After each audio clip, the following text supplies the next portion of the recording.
আসসালামু আলাইকুম। আপনাদের জন্য নিয়ে আসলাম কাঁকরোল দিয়ে মাছ দিয়ে রান্নার রেসিপি।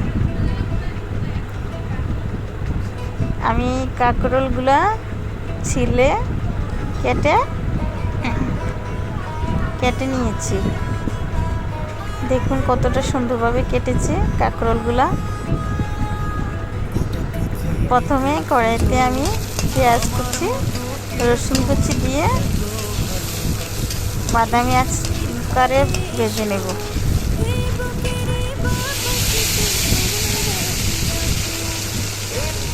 পেঁয়াজ রসুনগুলো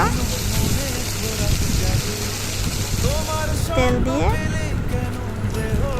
দেওয়ার পরে আমি দিয়ে দেবো লবণ। আমি লবণ দিয়েছি। এখন দিয়ে দেব হলুদের গুঁড়ো। হলুদের গুঁড়ো দিয়ে নেড়ে ছেড়ে দিয়েছি। এরপরে দিয়ে দেব মরিচের গুঁড়া।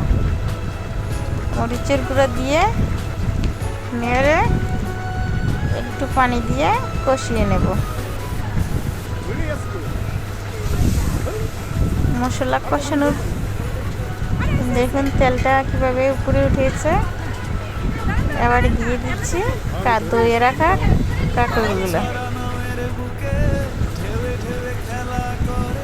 কাঁকরোলগুলো দিয়ে নেড়ে ছেড়ে ভালোভাবে কষিয়ে নেব।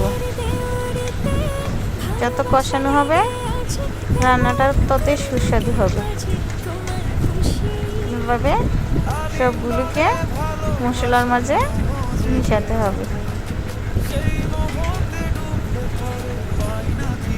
কাঁকরোলগুলা মশলা কষানো হইতেছে।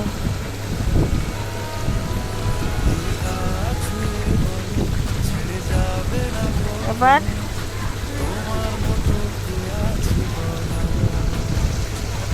মশলার সাথে মিশিয়ে নিতেছি। আবারও নেড়ে ছেড়ে দিচ্ছি।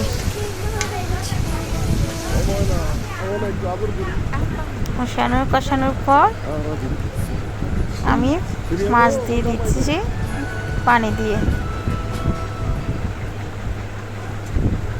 মাছ দিয়ে কতগুলা বলক আসলে কাঁকরোল রান্না কমপ্লিট হয়ে যাবে। আমি ভেজে রাখা মাছগুলো দিয়ে দিতেছি।